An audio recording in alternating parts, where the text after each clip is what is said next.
네, 안녕하세요. 장계황입니다.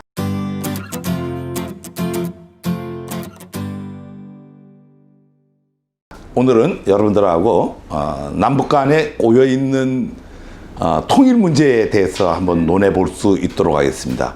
제가 뭐 평생 늘 주장하던 게 이제 우리는 분단 자체가 이념에 의해서 분단이 됐기 때문에 이념에 의해서 어떻게 통일이 되겠느냐. 그건 어렵다. 그러니까 이념 분단이라고 하는 게 우리는 우리가 원해서 사실 된 게 아니고 미국이 우리를 미군정에 통치하다 보니까 우리는 민주주의, 자본주의를 받아들이게 되고 북조선은 소련이 내려와서 어떤 나라를 건국을 도와주다 보니까 공산주의가 된 거죠. 우리 의지와 상관없이 우리는 남북이 이념적 분단을 하게 됐고 이러는데 이제 우리가 이념적 통일은 사실 어렵죠. 이념적 통일이 된다라고 하는 것은 다른 말로 표현하면 이런 겁니다. 북조선이 주체사상을 포기를 해야 돼요. 그 갖고 있는 이념이니까요. 아니면 우리가 민주주의를 포기해야 됩니다. 중요한 것은 우리는 민주주의를 포기할 수가 없고 북조선도 주체사상을 포기하는 게 대단히 어렵다고 하는 부분이에요. 그렇다고 하면 실질적으로 이념적 통일이 되겠느냐? 어렵다라고 하는 거죠. 근데 우리는 우리 살아생전에 통일이 되기를 원하고 통일을 봐야 되겠죠. 그렇다면 어떤 방법이 있는가? 오늘은 뭐 여기에 대해서 여러분들하고 함께 한번 생각을 해보고, 그래서 이제 저희가 주장하는 게 이제 경제적 통일론입니다. 경제를 통해서 이제 통일을 한번 이루어 보자. 그래서 3단계 3교류안에 대해서 얘기하는데, 먼저 그 방법론을 얘기하기 이전에 우리가 통일이 돼야 된다라고 하는 것은 아마 분단의 역사가 있었다라고 하는 거죠. 그 어떤 과정을 통해서 분단이 됐는지, 그 다음에 그 과정 속에서 우리는 지금까지 어떤 노력을 해왔는지, 이런 부분에 대해서 함께 한번 화면을 통해서 같이 한번 보면서 얘기를 해볼 수 있도록 하겠습니다. 먼저 통일 상상이라고 하는 말을 썼어요. 미래는 예측하는 것이 아니라 상상하는 것이다. 즉 상상을 하게 되면은 상상하는 대로 미래는 열린다라고 하는 거죠. 너무나 유명한 엘빈 토플러가 있습니다. 아마 우리의 소원은 통일이라는 얘기는 우리는 너무나 자주 하고, 꿈에도 소원이 통일이라고 하는 그런 염원을 전 국민이 갖고 있고, 통일이 되는 걸 상상을 한다라고 하면 반드시 통일은 이루어진다. 단 준비되지 않은 통일은 때로는 재앙과 같아. 그래서 우리는 늘 통일이 된 지금 현재 시점에서 통일을 준비를 해야 된다. 통일은 끝없는 노력을 우리 정부는 많이 해왔어요. 통일의 희망의 문을 열다, 뭐 7.4 남북 공동성명. 여러분 너무나 잘 보면 1972년도에 이미 박정희 대통령도 사실 그 이전에는 뭐 우리가 공산주의는 뿔 날리고 김일성 이러면은 문제가 있고 뭐 이렇게 했는데, 이게 남북이 이래서는 안 된다. 우리가 아까 이념적 분단을 하다 보니까 이념적 분단 통해서 이제 많은 남북 이산가족이 만들어지고 이런 것들을 어떻게 우리 해결할 것인가. 이래서 7.4 공동선언을 이미 72년도부터 통일에 대해서 서로 얘기를 했죠. 여러분은 너무나 잘 아는 북조선을 직접 본 거는 이제 우리 여러분 너무 잘 아는 김대중 대통령이 햇볕 정책을 들고 평양을 들어감으로써 물꼬가 트이게 되죠.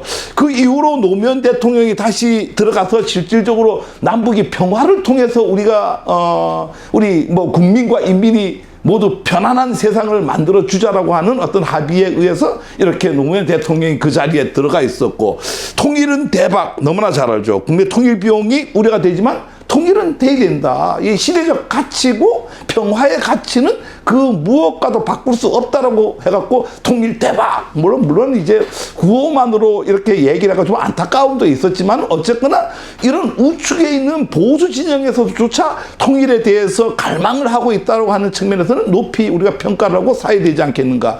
그 이후에 이제 우리가 상상할 수 없는 일이 벌어졌죠. 세상에서 가장 아름다운 광경이, 뭐 이런 광경은 우리가 늘 꿈꾸던 일들인데 어쨌거나 이런 것들이 이루어졌다라고 하는 부분이고, 이게 세상에서 가장 놀라운 광경이죠. 미국이 이렇게 트럼프와 김정은 위원장이 만나서 서로 어깨를 두드리고 평화를 얘기한다는 게 세상 가장 놀라운 광경이 아니겠습니까?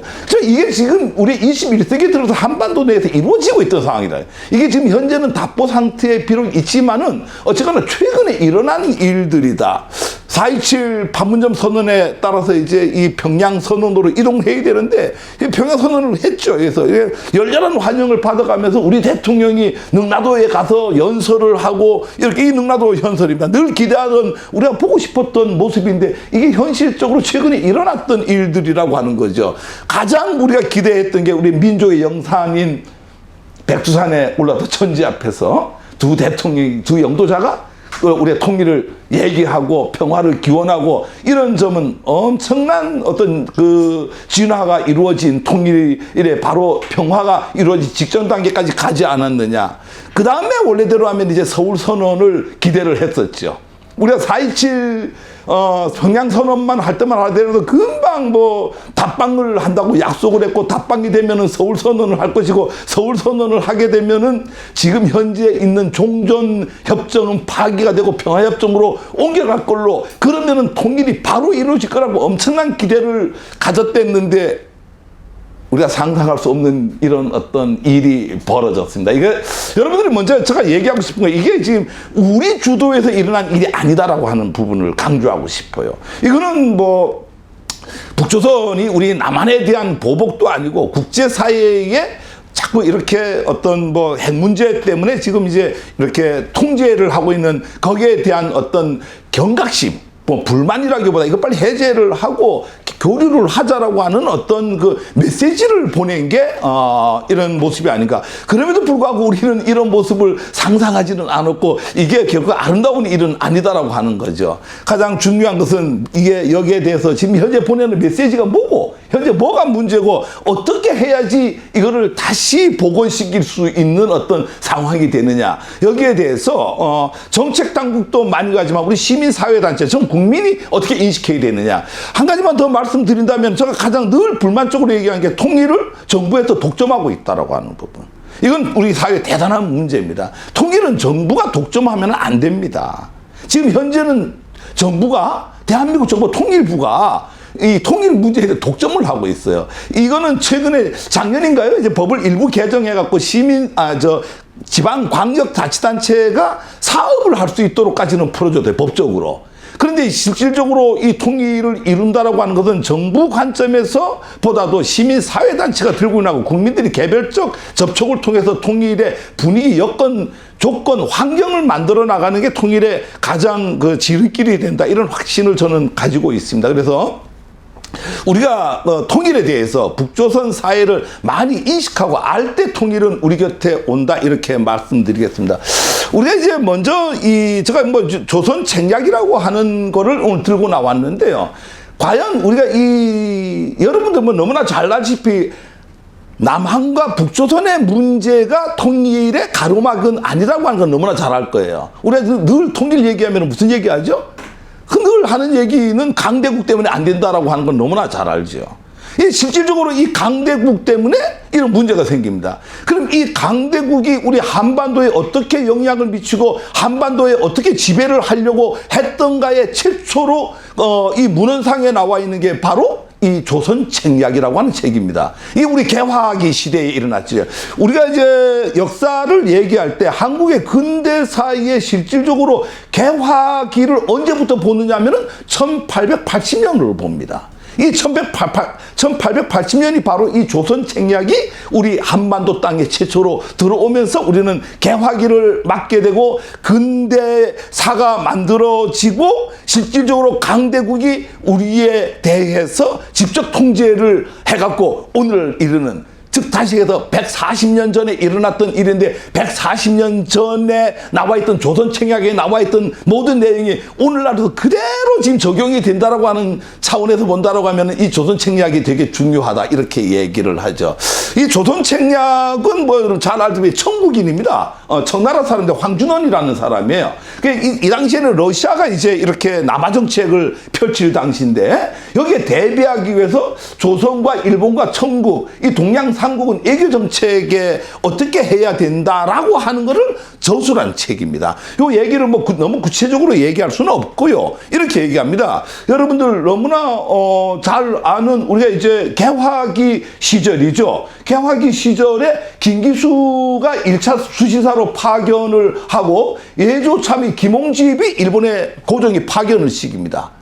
그래 가갖고 이제 이 무역 관계 때문에 가는데 실질적으로 이게 잘 대화가 안 돼, 일본하고. 그래서 동경에 있던 어디로 가냐면은 이 청나라 대사관으로 찾아갑니다. 청나라 대사관에 찾아가갖고 공사 하여장하고 참사관 황준원하고 네, 그때는 이제 한문이 통하니까 필담을 했죠.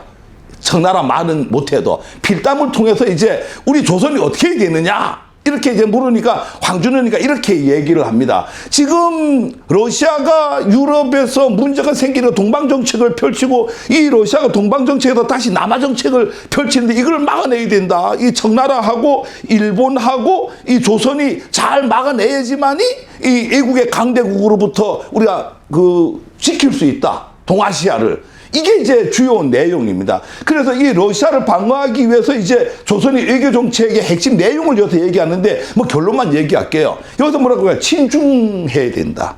중국과는 우리 원래 친한 나라 아니냐. 결일해야 된다. 이게 일본과 한국은 이 동양으로 본다면 양발과 같아. 결일하고 연미해야 된다. 미국이라는 나라는 민주주의를 하는 나라인데 가난한 나라를, 불쌍한 나라를, 힘없는 나라를 도와주는 나라다. 그래서 이 결론은 친중 결일 연미해갖고 균세 전략. 이게 참 제일 중요한 말인데 균세 전략이라고 하는 말이 외교를 얘기하는 겁니다.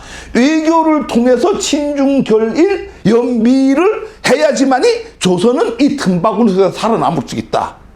이게 140년 전의 얘기예요. 근데 오늘날 보면 똑같은 얘기예요. 지금도 우리가 친중 결일 연미한다라고 하면 이 남북 관계가 문제될 게 없습니다. 아직까지도 이 세 나라가 우리 영향을 미친다 이렇게 되죠. 이 조선 책략이 결국은 뭐 결론적으로 얘기하면은 그 사이에 균세 전략을 펼치면서 자강을 해야 된다. 이래서 사실 제가 이제 학교에 대학에 있을 때 통일론을 얘기할 때는 매일 뭔 얘기를 했냐면은 균세와 자강론을 얘기했습니다. 우리는 강대국의 지배 영향권에 있다 보니까 늘 외교 정책을 바르게 하지 못하면은 이게 우리가 살아남을 수 없다. 그 사이에 우리는 지금 현재 우리가 세계 6위의 군사 대국입니다. 이거를 한 4위, 5위까지 끌어당긴다라고 하면은 어느 나라도 우리를 침범할 수가 없다. 그런 가운데서 이 4대 강국과 어떤 균세 외교를 펼친다라고 하면 치우치지 말아야 된다. 그래 늘 제가 얘기하는 게 뭐 결론부터 먼저 얘기하면은 제발 좀 친미하지 말아라. 그렇게 해서 반미해야 되느냐? 반미하지 말으라고 하는 거예요. 뭐 해야 되겠어요? 용미해야 됩니다. 미국을 지렛대로 잘 쓰는 용미를 해야 되는데 우리는 줏대도 없이 일부 사람들의 사대주의에 빠져갖고 미국에 매 달려갖고 뭐 우리 맹동주의라고 하는데요.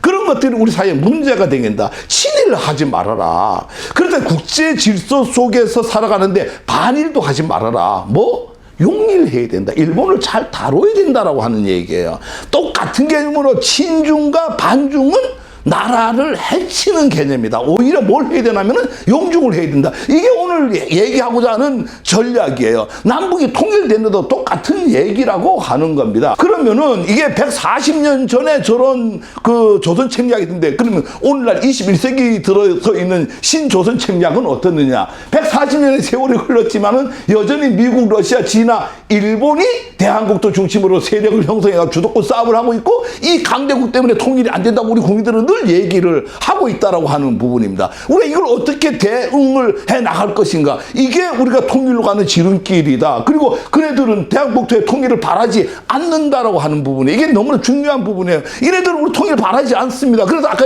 자강을 해야 된다. 그리고 이 4개국에서 균세 외교 전략을 잘 펼치지 못한다라고 하면 우리 통일은 그냥 염원이고 구호에 끝나고 있다 이렇게 얘기를 하는 거예요. 그래서 한반도 통일과 갖고 이해 득실 관계를 한번 좀 살펴보자고요.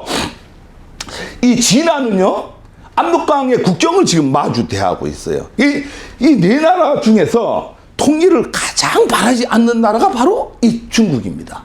여기는 우리하고 직접 국경을 마주 대하고 있기 때문에 원하지 않죠. 왜? 지금 현재 중국의 군사력은 대부분 서쪽에 위치하고 있어요. 만약 우리가 통일이 된다라고 하면은 서쪽에 있는 군사력이 어디로 와야 되겠어요? 압록강 쪽으로 다 배치가 돼야 돼요. 엄청난 국력의 낭비가 됩니다. 원하지 않아요. 두 번째로는 통일이 된다면은 뭐 저 같은 영토학자들은 뭐라고 얘기했어요? 바로 북방 영토 간도를 차지해야 된다고 주장할 거 아닙니까? 지금은 우리가 주장은 하고 있지만은 국경을 마주대하고 있지 않다 보니까 그냥 뭐 논문으로만 열심히 주장할 따름이지, 야, 저 땅 내놔라, 이게 안 된다라고 하는 거예요. 그런데 만약에 통일이 된다라고 하면은 문제가 달라진다라고 하는 거예요. 그래서 중국에서 무조건 싫어합니다. 더 중요한 것은 뭐냐면 현재 우리가 중국의 의식, 생각을 잘 알아야 됩니다. 중국은 지금 북한 땅을 뭘로 생각하냐면은 자기네 땅으로 인식을 하고 있어요. 그리고 우리가 여러분 잘 아는 동북 삼성이라고 하는 말을 잘, 뭐 길림성, 흑용가서 알죠? 근데 얘네들은 지금 현재 북한 토지를 자기네 영토로 하기 때문에 북한 사성으로, 동북 사성으로 인식하고 있다라고 하는 거. 이게 너무나 중요한 부분입니다. 이것 때문에 나온 얘기가 뭐야? 동북공정이라고 하는 거예요. 동북공정은 이제 고구려 역사를 갖고 하는 역사 침탈이지만 그 뒤에 뭐가 있어요? 문화 침탈과 이 북한 땅을 갖고 가려고 하는 영토 침탈이라고 하는 개념이 있어요. 영토 침탈을 쉽게 표현하면 한강 이북이 고구려이기 때문에 고구려 역사를 자기네 지방사로 갖고 간다라고 하는 얘기는 다른 말로 표현하면은 북한 땅이 자기네 땅이라고 하는 이 개념이 바로 동북공정이에요. 그래서 동북공정은 뭐 다음에 저 기회가 되면 한번 또 하기로 하고요. 이런 어떤 게 때문에 중국이 가장 방해한다라고 하는 거예요. 미국은 뭐 너무나 잘 알잖아요. 예전 군사적으로 이네들은 북한을 가운데 두고 중국과 러시아를 통제하는 게 좀 더 편한 입장입니다. 바로 맞배기 하는 것보다. 그리고 이제 계속 이렇게 긴장을 걔네들은 완화시키고 고조시키고 여기에 따라 뭘 하죠? 끊임없이 무기를 팔아먹는 거예요. 여러분 너무나 잘 아는데 미국이 살아나는 게 뭐 많은 경제적 그게 있지만은 무기 수출 사업이 엄청난 미국 경제에 큰 영향을 미친다라고 하는 거. 대부분 유대인들이 지고 있는데 대부분 금융 월가라든가 이 군사적 무기 이런 것들을 비교적 정치권하고 연계가 돼 있다 보니까 긴장이 고조되면 고조될수록 무기를 더 많이 팔아먹을 수 있고 얼마나 행복하겠어요. 누가 바라겠어요. 일본 이건 뭐 말할 거 없죠. 이네들은 뭐 우리에 대해서 뭐 늘 우리 통일을 바라지 않는 게 이게 우리가 없으면 아시아 맹주로서 자리를 하게 되는데 우리가 뭐 8,9천만 명의 통일 이후에 국력이 커진다라고 하면 일본은 뭐 이미 벌써 우리가 일본을 경제적으로 능가하기 시작을 했죠, 올해부터. 그러게 했는데 이게 만약에 대한민국이 된다라고 하면은 일본은 뭐 완전히 이렇게 역전되는 그런 어떤 지위적 관계 속에서 원하지 않는다라고 하는 거죠. 근데 러시아는 그렇지 않아요. 러시아는 이 듯이 관계가 없어요. 과거 140년 전에도 러시아가 남하 정책을 하는데 이 세 나라가 막아내야 된다는 게 황준원의 조선 책략이었다고 하면은 지금 21세기에 들어서 신조선 책략도 마찬가지 개념이라고. 그렇다면 어떤 측면에는 우리는 러시아를 축으로 해갖고 이 균세 외교를 해서 통일을 가야 되지 않느냐 이런 쪽에서 우리는 고민을 해야 된다. 그래서 기존의 조선 책략이 러시아를 견제하기 위해서 친중 결일 연미했다라고 하면 21세기의 신조선 책략은 러시아를 활용해서 용중 용일 용미해서 통일을 만들어 봅시다. 이게 제가 지금 국제 관계론 속에서 통일입니다. 아까 얘기했던 부분을 아주 간략하게 한번 이 세 개의 나라가 우리 한반도에 어떻게 영향을 미치고 있는지에 대해서 한번 얘기를 해볼 수 있도록 하겠습니다. 뭐 2013년도에 나왔던 얘기입니다. 북한 붕괴하면 제2 휴전선이 필요하다. 이게 미국에 있는 가장 그 식자들이 모였다라고 하는 랜드 연구소에서 발표를 한 자료입니다. 뭐 북한이 붕괴가 되면은, 근데 여러분들 먼저 이 얘기하기 전에 전제 조항이 있어요. 북조선이 붕괴가 되면은 통일이 된다라고 많은 사람들이 오판을 하고 있어요. 그게 이제 제가 뭐 오늘 아침도 칼럼을 하나 쓴 게 이제 우파 맹동주의 이런 말을 썼는데 아까 그게 얘기했던 박근혜 대통령이 얘기했던 통일 대박론이라고 하는 게 바로 맹동주의에서 많이 나오는 얘기들입니다. 맹목적으로 믿는 거죠. 북한이 붕괴가 되면은 통일이 된다. 북한이 붕괴가 되면은 결론은 이 땅은 어디로 간다? 중국 땅이 된다. 그 이유를 먼저 알아야 돼. 우리는 국제 질서 속에서 글로벌한 사회 속에서 국제법을 지키고 사는 나라예요. 국제법에 의하면은 북조선이 붕괴가 되면은 바로 이 북조선 땅은 중국 땅이 돼버립니다. 국제법적으로요. 왜 그러냐면 지금 우리 어떤 상태예요? 우리는 휴전협정을 맺은 상태예요. 정전협정이라고 하죠. 그럼 이 정전협정을 맺을 때 당사국이 몇 개 나라라면 당사자입니다. 어느 나라죠? 죄송합니다. 한국은 거기에? 없어요. 어디 있죠? 미국을 일방으로 하고 중국과 북조선을 일방으로 해서 맺은 조약이에요. 그 만약에 그렇게 맺었는데 뭐 정전협정의 내용을 보면 간단하죠. 뭐 휴전선 이남은 어때요? 유엔군이 미군이 통치하고 그 이북은 중국하고 북조선이 관리하고 그런데 관리하는데 북조선이 붕괴가 됐어요. 그럼 누가 관리해요? 중국이 관리하는 거죠. 거기 우리가 어떻게 명함을 내밀어요? 미국이 어떻게 명함을 내밀어요? 얼마 전에 북조선 한 3년 전이죠? 막 핵폭탄 뭐 할 때 이렇게 얘기했죠. 미국에서 우리 조준 사격을 확인 사살을 할 거다. 이렇게 얘기해요. 중국한테 통보 보내요. 중국에 뭐라고 하는지 아세요? 확인 사살은 해도 좋다. 그런데 들어가지는 말아라. 왜? 정전협정에 못 들어가도록 돼 있으니까. 그럼 북한이 붕괴가 되면 큰일 난다는 얘기예요. 북한 붕괴가 되면은 이 땅은 저절로 중국 땅이 된다. 그러니 역으로 얘기를 할게요. 중국은 뭐가 있냐면은 북조선 붕괴가 되면은 자동 진출 시나리오 5단계 훈련을 하고 있어요. 그걸 매년마다 하고 있어요. 그러니까 북조선이 붕괴가 되면은 자동으로 어떻게 된다고요? 진출을 하는 거예요. 자동 진주 5단계. 그러니까 어느 지역은 어느 부대가 어떻게 점령을 하고 어디는 어느 부대가 어떻게 되면 이거를 훈련을 하고 있어요. 붕괴가 되면은.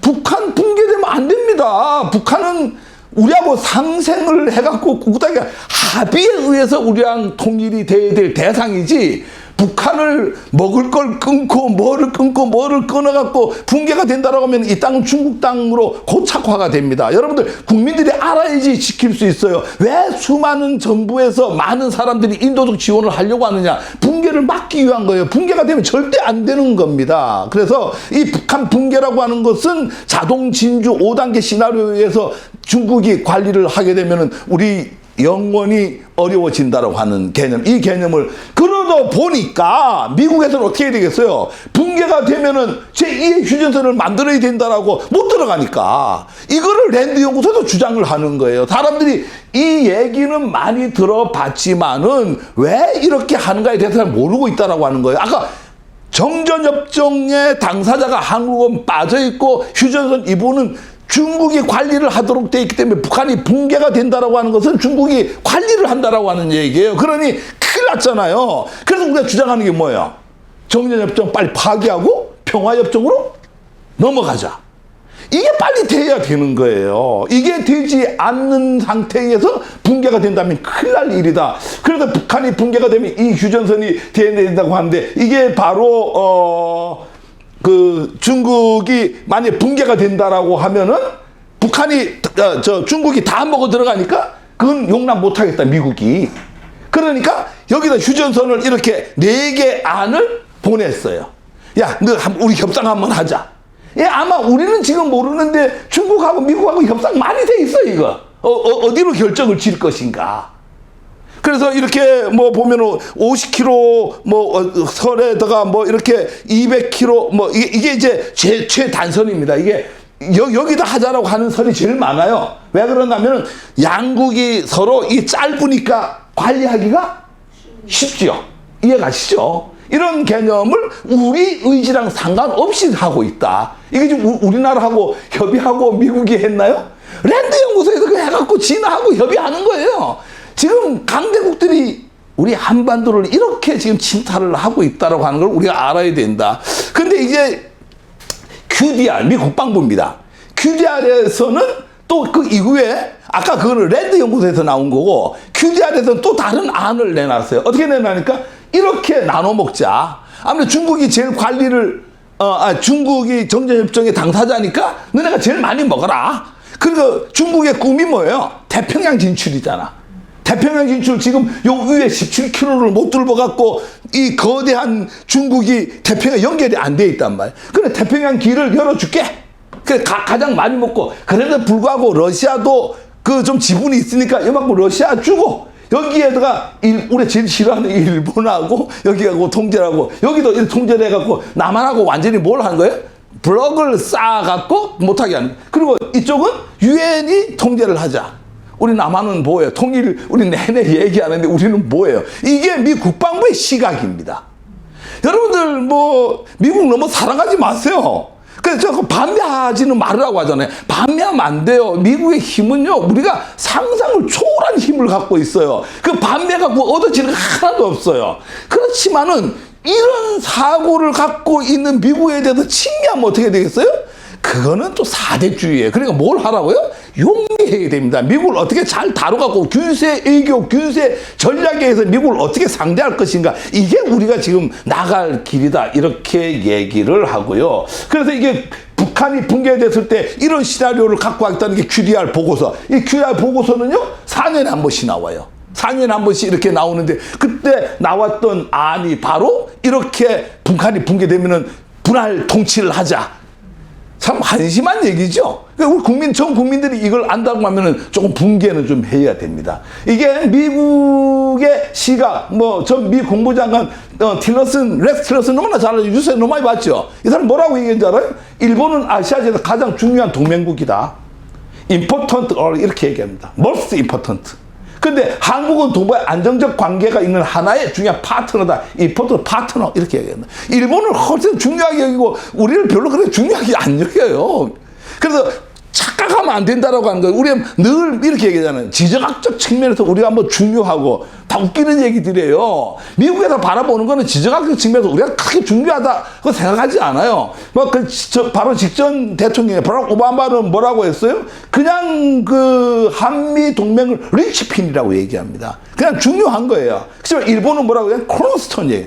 기둥이에요, 기둥. 가장 주춧돌, 코너스톤 이렇게 얘기합니다. 미국의 시각을 우리가 바로 알아야 된다 이렇게 얘기하고요. 진화는 우리를 어떻게 보냐 이거죠.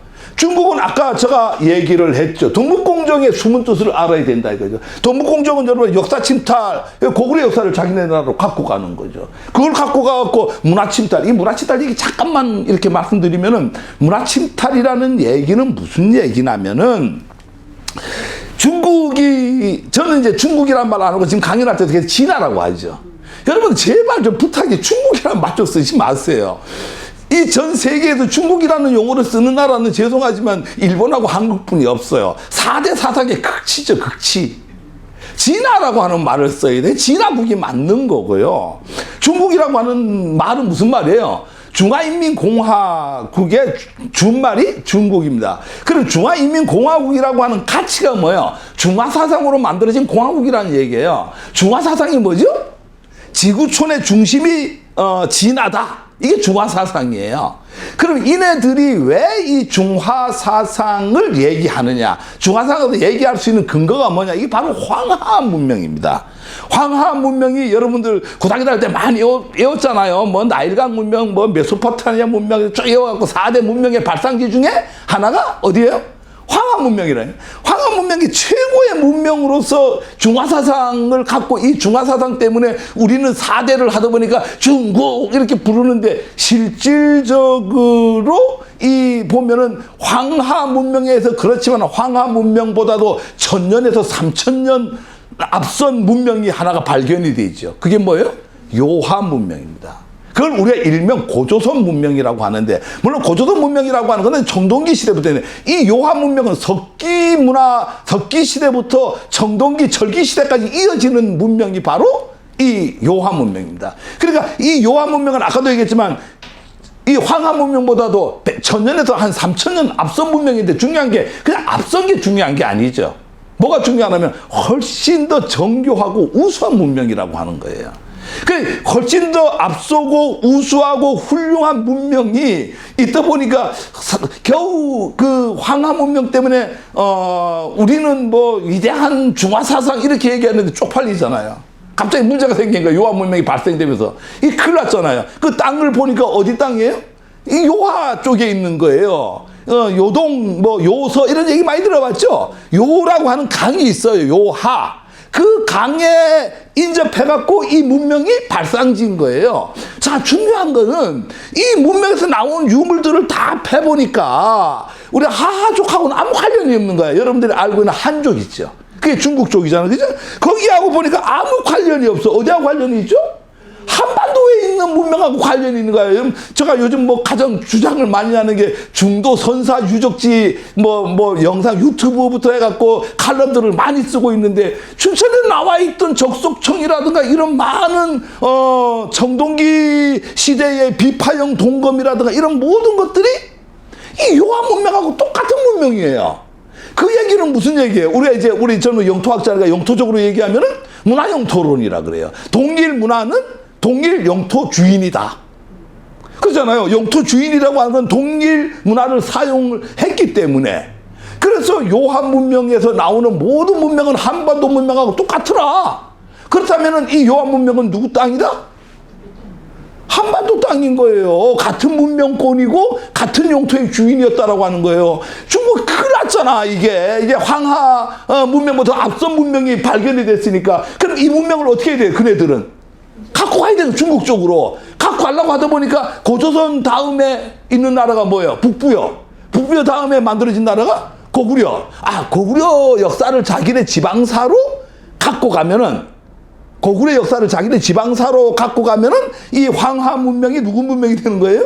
중국 문명이. 그래서 만들어진 게 바로 고구려 공정에부터 시작을 하는 거예요. 이게 동북공정의 본질입니다.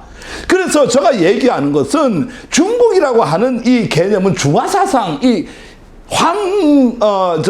강으로부터, 황하 문명으로부터 시작된 부분이고, 이 전 세계에서 모든 나라들은 중국을 뭐라 부르나요? 진화라고 불러요. 한문으로. 진화. 그런데 이 진화가 뭐가 되는 거예요? 차이나가 되는 거예요. 우리 고구려가 뭐가 되는 거예요? 코리아가 되잖아. 고구려가 코리아가 되듯이 이런 거 이제 문화형 토론이라고 하는 거예요. 언어의 발달 체계를 보면은 그 나라의 역사의 정체성이 나타나는 거죠. 진화가 발달돼갖고 영어에서는 차이나라고 하는 거예요. 충분히 이해가 되실 거예요. 그 족속들은 바로 이제 하족, 이제 한족이라고 지금 우리가 하죠. 그네하고 이쪽 요한 문명하고는 아무 관련이 없다. 그러면 이 관련된 것을 자기네로 만들려고 하다 보니까 고구려 역사를 자기네 역사로 갖고 가면은 이 문화 침탈이 저절로 되는 거예요. 문화 침탈 속에서 자기네의 정체성이, 중화사상의 정체성이 계속 유지가 되는 거예요. 아까 이 지금 오늘 얘기하려고 하는 게 바로 이 영토 침탈이죠. 이 영토 침탈을 통해서 뭘 하는 거예요? 이 자들이. 영토 침탈을 통해서 아까도 얘기했지만은 북조선, 우리 고구려가 어디까지예요? 옛날 고구려가 이 한성백제하고 연결된 데이 한강이잖아. 그죠? 한강 이북을 고구려 땅으로 봤잖아. 그죠? 그러니까 저절로 자기네가 아까 정전협정을 통해서 뭐가 이루어지는 거예요? 국제법적으로는 붕괴가 되면 자기 땅으로 만들 수 있는데 역사까지 자기네 역사라고 하면은 명분까지도 자기네잖아. 국제법으로도 자기네 땅이면서 역사적 명분도 자기네 땅이다 이거야. 이러니까 이 영토 침탈을 하려고 뭘 한다? 동북공정하는 거예요. 이게 다음에 기회가 되면 이 동북공정의 숨은 비밀을요, 한 두세 시간 동안에 한 번 설파를 해갖고 전 국민들이 이걸 알아야 돼요. 이거를 모르다 보면 우리 통일 문제에 직격탄을 맞게끔 돼 있는 거예요. 역사적으로 이 동북공정은 엄청 무서운 거예요. 이 중국이 지나가요? 2002년도에 3조를 들였어요. 제가 늘 이런 얘기해요. 야, 우리 사회에서 제일 문제가, 역사에서 제일 심각하게 문제가 되는 게 뭐예요? 환단곡이라고 하는 고서를 갖고 이게 위서냐 진서냐 엄청 싸우죠. 저는 이걸 보면 너무 한심한 생각이 들어요. 싸울 일이 아니죠. 저는 이거를 가지고 진설하고 우기고 싶지 않아요. 그렇다고 해서 위서냐? 위서가 아니에요. 그럼 어떻게 해야 되겠어요? 위선지 진선지 정부 차원에서 한 3천억 들여갖고 연구를 한번 해보면 되잖아요. 일본에 있는 모든 역사책, 뭐 저 진화에 있는 모든 역사책, 우리는 역사책을 다 근거 자료를 해갖고 연구를 하고 한 10년 연구하면 이게 위선지 진선지 나오지 않겠어요? 우리는 지금 제대로 연구도 안 하고 한당고기는 뭐 종교단체에서 열심히 연구한 걸 갖고 이게 진섭니다 우기고 있고, 강단사학에서는 연구도 안 해보고 위서다 하고 있는 거예요. 여기는 이 동북공전 하나를 만들려고 3천억이 아니라 3조를 들였어요. 3조를 들여갖고 제가 뭐 연구원 인력의 인원은 모르겠다. 엄청난 인력을 동원을 해갖고 이거를 연구를 하죠. 이게 만들어진 게 동북공전이 얼마나 무서워요. 이 숨은 뜻을 우리가 제대로 이해할 때 우리가 대응 전략을 만들고 있다. 아까 제가 얘기했던 동북 삼성을 동북 사성으로 인식을 하려고 하는 이래들의 전술 전략. 이걸 우리가 대응을 해나가지 않으면 안 된다. 자, 아까 제가 그런 얘기했죠. 북한이 붕괴가 되면은 진화는 어떻게 한다고요? 자동 진주한다 그랬죠. 자동 진주 5단 개선에서 대한민국도 유사시예요. 중국 인민해방군이 진주 지역이에요. 5군데요. 아, 4군데. 여기 두만강 하구 구역, 신의주 구역, 영변 구역, 장산. 여기를 딱 이거를 매년 1월 달마다 백두산 뒤에서 훈련을 합니다. 그러니까 이런 훈련을 하고 이러는데 아직까지도 우리는 북한이 붕괴가 되기를 바라고, 붕괴가 되면 우리 통일이 되는 걸로 그거 착각을 하고 큰일 납니다. 무식하면 지는 거예요. 알아야 돼요. 국제법도 알아야 되고 저들의 전략도 알아야 되고 전술도 알려야 되고, 그래야지 우리가 어떻게 대응하는가를 알죠. 그래서 늘 저희가 얘기하는 거는 인도적 지원 이런 걸 해야 된다라고 하는 것은 북한 정권이 붕괴가 되면 안 됩니다. 붕괴가 안 된 상태에서 뭘 해야 되겠어요? 합의에 의해서 통일이 돼야 돼요. 그럼 합의에 통일하는 방법이 뭐냐? 오늘 그 얘기를 하려고 이 서두가 이렇게 긴 겁니다. 강단의 전략을 알아야지 우리가 방법론을 만들죠. 이게 이제 진화는 대한국토의 통일에 대비해 갖고요. 하여튼 뭐 북한 붕괴되면은 인민해방군 투입해야 된다라는데, 제가 재밌는 지도 하나 이렇게 보여드릴게요. 아까 미국에서 비슷한 지도가 나왔죠. 미국에 나온 지도를 갖고 이 진화에서도 다시 지도를 하나 다시 또 만들었어요. 다시 만들어 갖고 여기는 마찬가지로 이 러시아가 통치해라. 그 다음에 아까 여기서 이렇게까지 했는데 여기는 아까 일본 있었는데 중국도 진화도 일본은 미워합니다. 넌 들어오지 마, 한바다에 들어오지 마, 자격 없어. 미국이 이만큼 가져라. 그 다음에 우리가 이쪽을 대다수 이렇게 넓게 갖겠다. 그렇게 하고 여기는 이만큼은 그래도 이게 한국 땅인데 한국 이만큼 주겠다. 그러니까 어떤 측면은 진화가 미국보다는 우리를 생각을 좀 더 많이 한 쪽이에요. 그래서 이게 말이 안 되잖아. 이게 미국이 왜 들어오고 중국이 왜 들어오고 여기 저 러시아가 왜 들어와요? 우리가 다 먹어도 시원찮을 판인데 여기에 저 북방용토 이까지 다 갖고 와야 될 판에. 그러나 어쨌거나 우리하고 상관없이 이렇게 하고 평양에다가 4개국 공동 통제할 수 있는 그 연합군이 주둔할 수 있는 데를 만들겠다. 이게 지금 진화의 안입니다. 뭐 이런 부분들이 지금 현재 우리 사회, 우리 강대국들이 우리를 옥죄고 있다. 이건 내용을 알아야 되고요.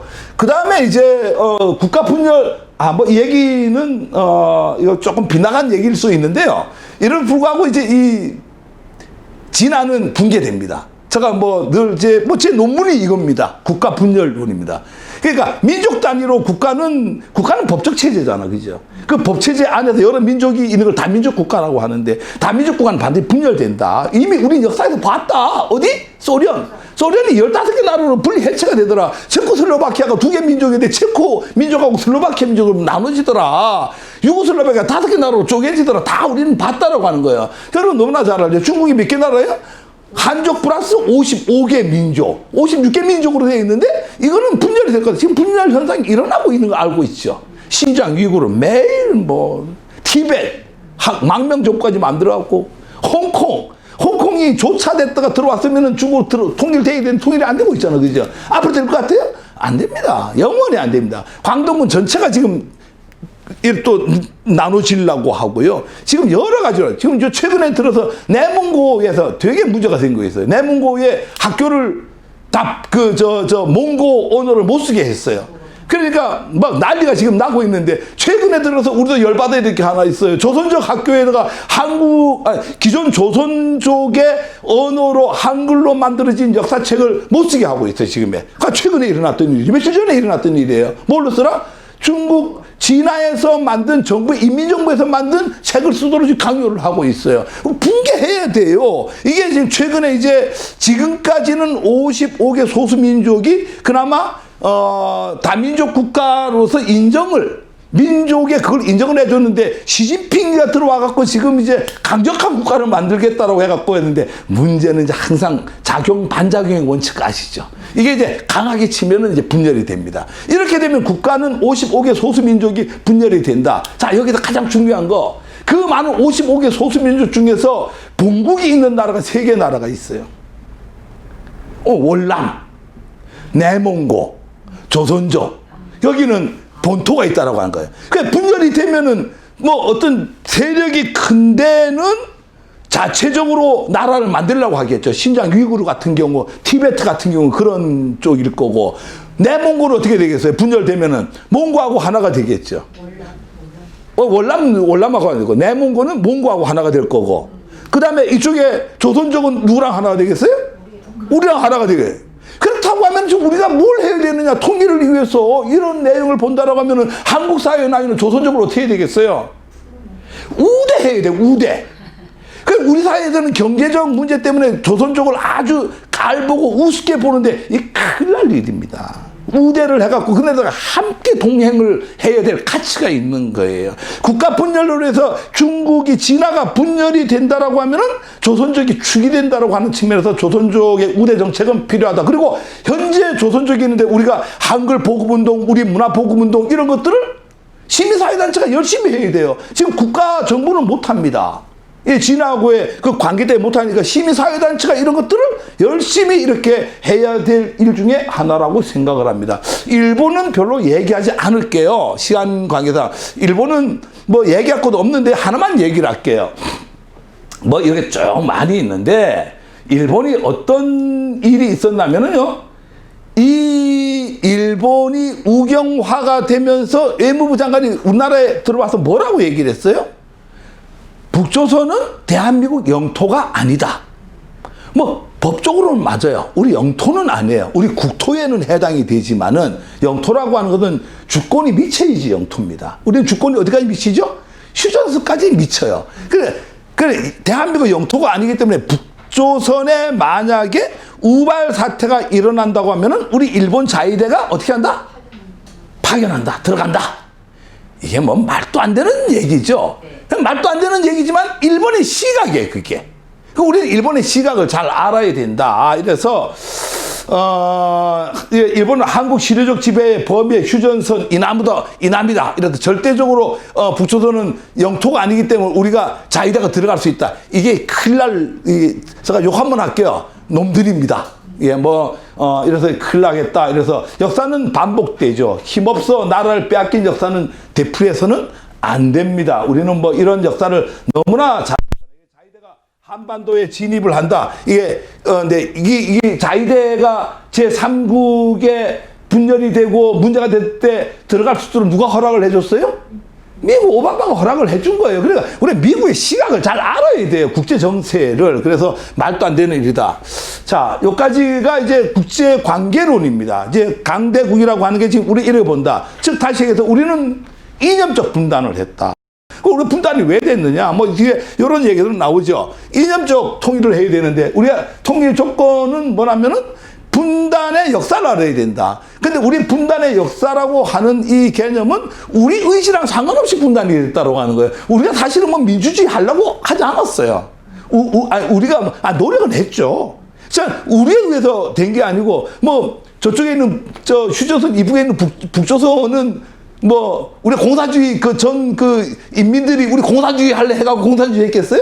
그거 아니라고 하는 거죠. 우리가 해방이 되고 우리가 9월 2일 날에 일본이 항복을 하죠. 우리 8월 15일 날 자꾸 항복했다고 하는데 8월 15일 날 일본 항복한 적 없어요. 항복은 9월 2일 날 했고요. 해방이 되고 어떻게 9월 7일 날에 메가더 포고령이 발동을 제1호가 발동을 하면서 한반도는 미 군정이 통치를 한다 이렇게 발표를 하는 거예요. 그러니까 미 군정이 통치를 하다 보니까 3년 동안에 미 군정이 민주 자본주의를 하다 보니까 우리는 민주 자본주의가 된 거예요. 저기는 어떻게 해요? 소련이 내려오는 거예요. 소련은 공산주의를 채택하다 보니까 거기서 정부를 수립하는 거예요. 공산주의 된 거예요. 이런 걸 우리가 이념적 분단이라고 합니다. 우리 스스로가 어떤 이념을 만든 게 아니고 통치국에 의해서 이념이 만들어졌다. 우리하고 아무 관계가 없이 우리는 이념을 받아들였다. 그래서 이념적 통일은 어렵다. 이념 통일하려면 어떻게 돼요? 대한민국이 자유민주주의 체제를 포기해야 돼요. 불가능하잖아요. 또 조선인민민주주의 공화국이 뭐 해야 돼요? 주체당 포기해야 돼요.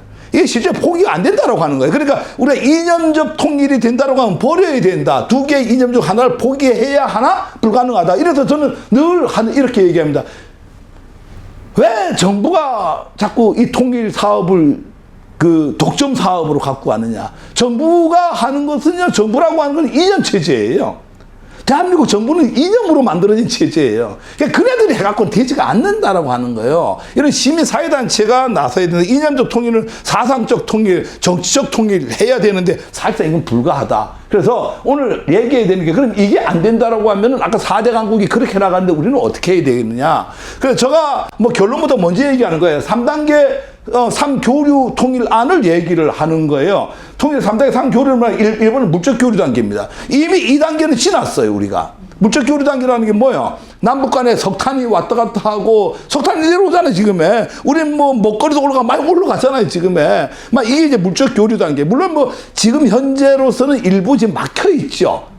유엔이라든가 미국 이런 통제에서 막혀 있지만, 그럼에도 불구하고 지금 우리는 물적 교류 단계에 있고, 두 번째가 인적 교류. 이게 가장 중요합니다. 이 인적 교류 단계를 우리가 북한 왔다 갔다 하지 않느냐, 그런 걸 인적 교류 단계라고 하지 않습니다. 자유왕래를 얘기합니다. 자유왕래가 되면은 인적 교류 단계가 되는데, 아직까지 우리는 지금 인적 교류 단계의 초보 단계에 있다. 정부에서 우리는 어떻게 해야 돼? 허락해 넘어가잖아. 그죠? 우리가 단일면 국가 대 국가가 아니고 한민족인데, 그냥 가면, 우리가 경상도에서 전라도 갈 때 비자 받고 가나요? 정부에 허가 받고 가나요? 제주도 갈 때 허가 받고 가요? 이건 그냥 왔다 갔다 해야 되는데, 지금 우리는 정부의 통제를 하고 있다. 그래서 완전한 인적 교류 단계가 못 가고 있다. 자유왕래를 그래서 저희는 지금 2단계를 통일로 봅니다. 생각을 해봐봐요. 우리가 자유왕래를 하면은요, 우리가 북한 가갖고 노는데 통역관이 필요한 게 아니잖아요. 그냥 통일된 거예요, 그게. 지금 국가가 말하는 통일은 잘 알아야 돼요. 국가가 말하는 통일은 뭐예요? 단일 군사권을 갖는 거예요. 단일 외교권을 갖는 거예요.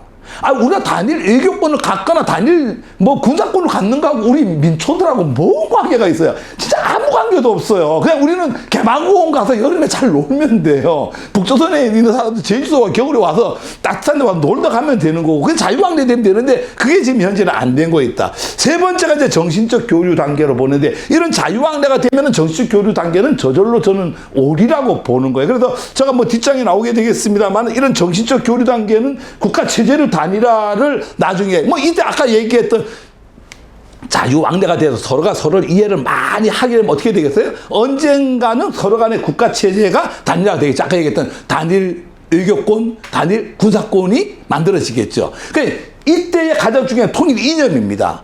우리가 계속해서 북한 보고 주체당 버려 안 버린다라고 하는 거죠. 그쪽에서 우리 보고 민주 자본주의 체제 버려. 그럼 어떻게 버려요? 그러니까 이게 혼합이 돼갖고 왔다 갔다 함으로써 단일 이념은 홍익 이념을 통일 이념으로 딱 갖고 가면 된다 이거. 왜? 거기도 당군 인정하고 이러니까. 그럼 과연 홍익 이념이 뭐냐? 이건 남북 간에 협의를 해갖고 홍익 이념을 하나에 근한다. 그래서 아까도 얘기했던 2단계의 인적 교류 단계를 국민과 인민이 자유왕래가 되는데, 이거는 국가 체제 상관없이 사실상 통일이다. 이게 이제 오늘 이제 주장을 하는 거예요. 그래서 사실상 통일 단계인데, 자유왕래 불가가 그럼 왜 안 되느냐?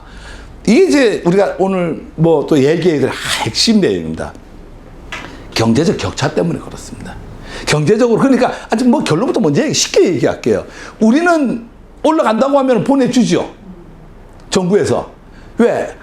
안 내려올 일이 없잖아. 북조선은 남한은 내려오면은 안 올라가잖아. 그러니까 자유왕래가 안 되는 거예요. 역으로 얘기할게요. 결론은 뭐예요? 북조선이 경제적으로 좀 우위에 올라서면은 통일이 자유왕래가 가능하다. 자유왕래가 된다라고 하는 것은 통일이 된다는 얘기다. 이해가 충분히 되시죠? 이게 우리가 오늘 통일을 실질적으로 매일 구호로만 통일합시다 가지 말고, 실제로 어떻게 통일이 되느냐? 북조선의 경제를 끄집어 올리는 게 이게 이제 실질적으로 통일이 되는 지름길이다. 그래서 북한 경제가 자신감이 생길 때 자유왕래가 가능하고, 북한 경제 국민소득이 1만 불에서 1만 5천 불 시대가 되면은 자유왕래가 될 것이다. 그럼 북한 경제 어떻게 해갖고 이까지 올릴 것인가? 볼까? 이게 지금 2016년도 기준 자료인데요. 북한이 얼마예요? 146만 원입니다. 우리 얼마요? 3,212만 원이에요. 달러 아니고 원입니다. 이게 지금에. 몇 배 차이에요? 22배 차이입니다. 22배 차이가 나니까 북조선을 못 내려보내는 거예요, 이거를. 그러니까 어떻게 하면은 우리가 북조선을 경제적으로 자립할 수 있고, 높여갖고 한국과 격차를. 근데 이게 되게 중요한 부분이요. 많은 사람들이, 젊은이들이 특히 통일하면은 통일 비용 얘기를 많이 해요. 이게 만약에 높아진 상태에서 자유왕래가 되고 통일이 된다고 하면은 통일 비용이 필요 있어요, 없어요? 없죠. 두 가지가 저절로 해결이 되는 단계입니다. 그래서 이게 되게 중요한데, 여러분 잘 알다시피, 인구 구조는 2.1배예요. 우리가 지금 5,130만 명 정도 되고, 저쪽이 2천만 명 조금 넘으니까 2.1배가 되는데, 국민적 소득은 45.1배가 됩니다. 이게 엄청난 차이가 나죠. 1인당 국민소득은 21.9배, 아까 22배 차이 난다 그랬잖아요. 이렇게 차이가 나고, 수치상 구조로 봤을 때 한 30년 정도 차이가 납니다. 근데 이 30년 차이를 5년, 10년 내로 줄일 수 있어요, 이거를. 그러니까 우리 이제 남한도 엄청난 산업사회를 거치고 왔잖아요. 산업사회는 요렇게 이 경제가 성장이 됐는데, 지금은 디지털 경제이기 때문에 어떻죠? 이렇게 올라가는 시대에 와 있기 때문에 30년의 격차를 3년, 5년, 10년 내에 줄일 수도 있다. 이렇게 얘기를 하고요. 제가 잘 쓰는 얘기가 한강의 기적을 대동강의 기적으로 만들어 버리자. 우리는 한강의 기적을 어떻게 만들지 너무나 잘 안다. 그럼 대동강의 기적을 만들면 될 거 아닌가. 이런 어떤 얘기고요. 국가 내부 성장보다 외국의 달러가 유입돼야 된다. 자, 이게 무슨 얘기냐면은, 오늘 이제 경제적 통일을 어떻게 이루어야 되느냐 방법론을 얘기하려고 하는 거예요. 여러분들 잘 생각해보세요. 우리가 지금 어떻게 해갖고 한강의 기적을 이뤘죠?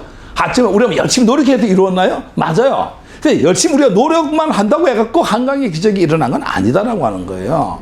우리가 아무리 여기서 해도 낮은 임금 수준 체계에서 전 국민이 아무리 노력해도 그 낮은 임금 수준뿐이 못 받잖아요. 그 사이에 우리는 동력이라는 게 있었다라고 하는 거예요. 제너레이션. 어떤 동력이 있었죠?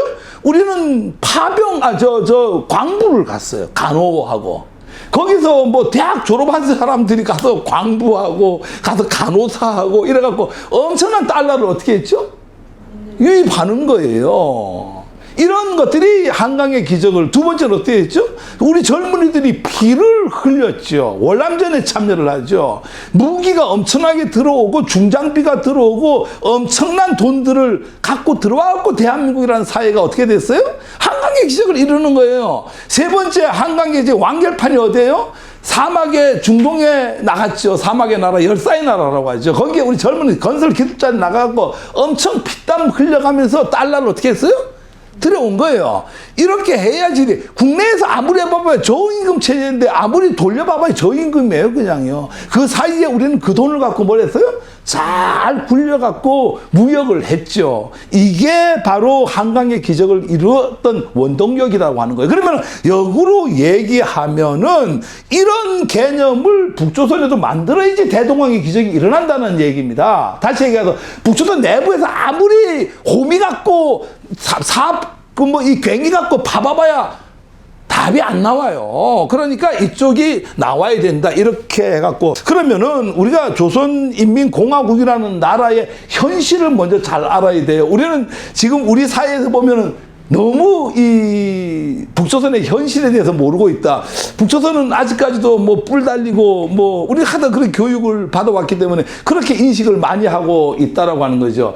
이게 이미 북한 정권의 사회 변화는 햇볕 정책으로 인해서 벌써 이미 엄청난 변화를 많이 갖고 와 있어요. 북조선은 여러분들 머릿속에 갖고 있는 북조선 내부 사회에 대해서 지워버리세요. 핸드폰이 600만 대가 보급이 되어 있는 나라예요. 우리 지금 카카오톡으로 이번 매일 단톡방에도 톡하죠. 북조선이 다 이루어지고 있어요, 그거. 근데 아직까지도 우리는 그런 걸 우리 사회에서는 모르고 있다라고. 아직까지 강냉이 죽 먹고 이렇게만 지금 인식을 하고 있다고 하는 거예요. 그렇게 인식해갖고는 우리 통일이 안 됩니다. 아까 얘기했지만 국민이 유식하고 똑똑해야지만 통일이 돼요. 북조선 사이를 바로 알 때 우리가 북조선하고 경제적 관계를 어떻게 만들어갈 거니까 답이 나온다라고 하는 거예요. 아직까지 강냉이 죽만 먹고 매일 그런 얘기만 최근에 들어서 우리 이 어떤 그 보수 저 종편 같은 데서 뭐 이만갑인가요? 그런데 그 친구들이 나와서 떠드는 얘기들이요, 틀린 얘기 아니에요. 근데 그 얘기를 언제 얘기해요? 20년 전 얘기예요. 10년, 20년 전에 이 북한을 나와갖고 중국에서 10년간 떠돌이 생활을 하다가 한국에 들어온 친구들이에요. 그때하고 엄청나게 틀립니다. 결론 얘기할게요.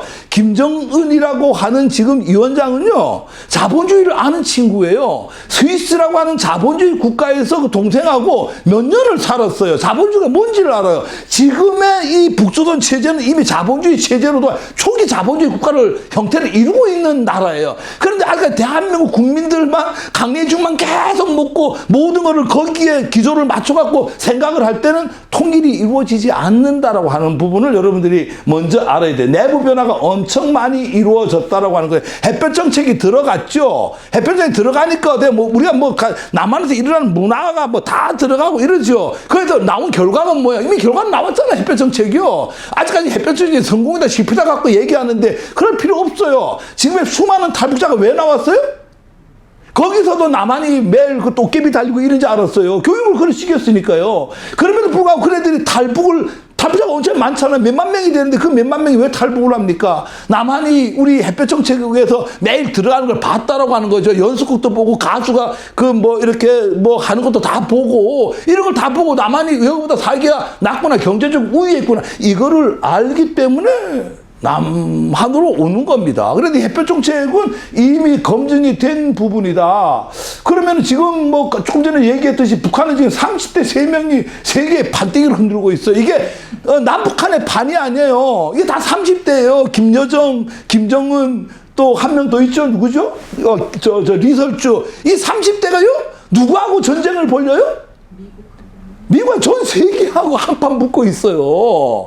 그러니까 전 세계가 이 북조선 이 30대 이 3명을 놓고요, 이러지도 못하고 저러지도 못하고 눈치 보고, 때로는 지금 미국 대선 정국인데요, 미국 대선에서 이기느냐 지느냐를 어떤 측면에서 한 축을, 절대 다수는 아니지만 한 축은 누가 지고 있어요? 이 30대 3명이 지고 있는 거예요. 이게 트럼프가 사실 상당히 해괴망측한 분이잖아요. 우리가 어떤 측면을 봤을 때 상식적이지 않잖아요. 그 상식이 않는 어떤 부분이 이 3명한테는 자기 마음대로 못하고 있는 거예요. 이런 건데, 이 세 사람은 자기가 주체사상을 지킨다라고 하면서 그 이면에는 뭐가 있어요? 자본주의를 안다라고 하는 거예요.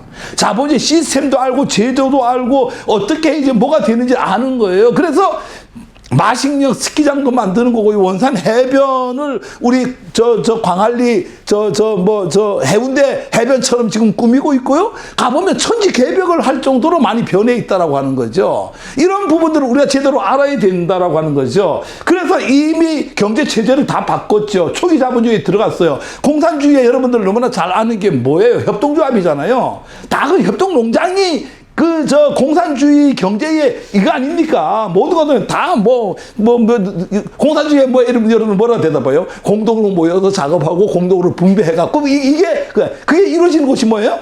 협동농장이에요. 지금 협동조합 있어요, 없어요? 북한에 가면은? 미안하지만 거의 없어요. 찾아볼 수가 없어요. 근데 대한민국 사람들이 아직까지 다 이렇게 인식하고 있다는 거예요. 거기는 지금 가족 분조제 다 대체하고 있어요. 그 길 가는 사람 물어봐봐요. 가족 분조제가 뭐야 이러면은 그런 말 처음 들어봤죠.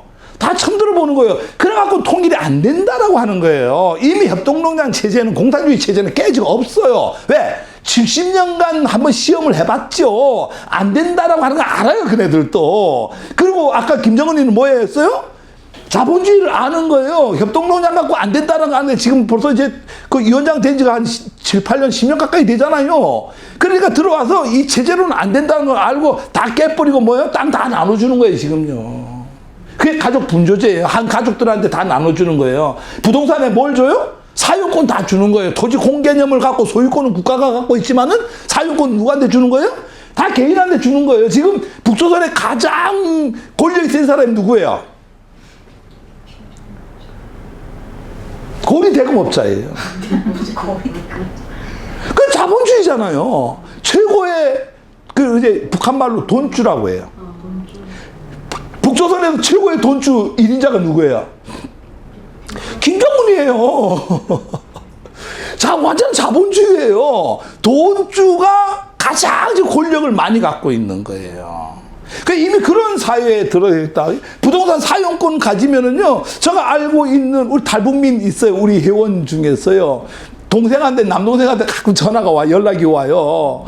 누나, 2천만 원만 보내달라. 2천만 원만. 2천만 원만 보내주면은 띠끼고 자기가 500만 원 갖고 장마당 하나 산다 이거야. 그러면 엄마 잘 모시고 간다 이것이. 누나 그 남한에서 행복하게 살아. 엄마는 내가 여기서 잘 모시고 잘 살 수 있어. 근데 돈이 있어야 돼. 어떤 돈? 장마당만 하나 사면 되는 거야. 그러니까 우리 서울 생활하면은 저 독일에 광부 갔는데 야 돈만 보내오면 여기 종로에다가 상가 하나 사면은 내가 부모님 잘 모시고 살 똑같은 얘기예요. 지금 이런 사회가 북조선 사회라고 하는 거예요. 노동의 자율권도 다 보장하고요. 잉여 생산물에 대해서 이미 처분권이 있어요.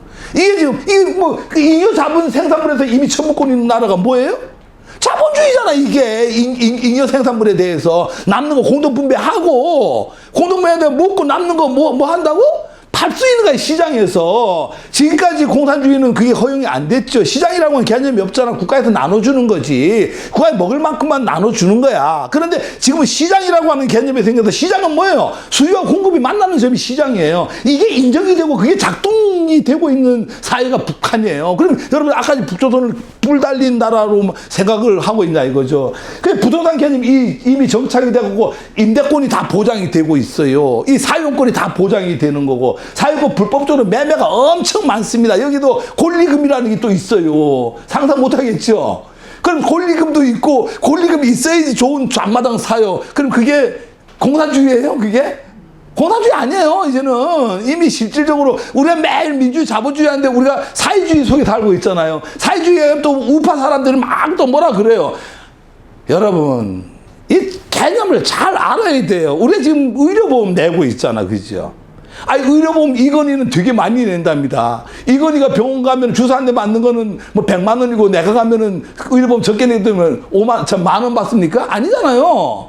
이게 이미 그 사회주의 원리예요. 국민연금 다 사회주의 체제. 우리 사회주의 체제로 살고 있어요. 그래 우리 그냥 자본주의라고 하는 거예요. 왜? 다수의 틀이, 그 프레임 속에서 운영되기 때문에 그런 거예요. 여기도 이게 지금 다 이게 자본주의 틀이에요. 그죠? 전체 틀이 공산주의 틀 속에서 돌아간다고 하는 거예요. 또 여러분 오해를 많이 하지 말아야 될 게 하나가 있어요. 그게 뭐냐니까? 공산주의니까 북한은 공산당은 싫어요. 북한에 공산당이 있어요, 없어요? 내가 이런 물으면 다 고민스러워요. 다 길 가는 사람 물어보면 공산당이 있나? 여러분들은 아무 생각 없이 북한은 공산당이 죄송한데 북한은 공산당이 없어요. 러시아하고 진화는 공산당이 있어요. 북한은 뭐가 있어요? 노동당만 존재해요. 45년 9월 며칠 날인가요? 공산당이 창립합니다. 48년도에 9월 9일 날 없애고 뭘로 바꾸죠? 노동당으로 바꿔요. 이 얘기를 하게 되면 너무나 재미있어요. 이게 진화의 군사력하고도 관계가 있고 여러 관계가 있는데, 결론은 뭐냐니까 공산당은 북한에는 없어요. 북조선에는 노동당만 존재를 합니다. 그래서 자꾸 이거 모르고 막 외치고 떠들고 좀 하지 말아달라. 이거 얘기하면 너무 긴 얘기가 되니까요. 이 포전 담당제라고 하는 거에서 일정보 주신다. 1,000평이에요. 주면은요, 이 개인한테 일정보 주면은 이 일정보 받은 사람은 뭘 해요? 3,000평이에요. 3,000평. 일정보 받은 사람은 사람 고용할 수 있어요. 이 공산주의예요, 이게? 협동농장이에요? 고용을 한다고요. 몇 명?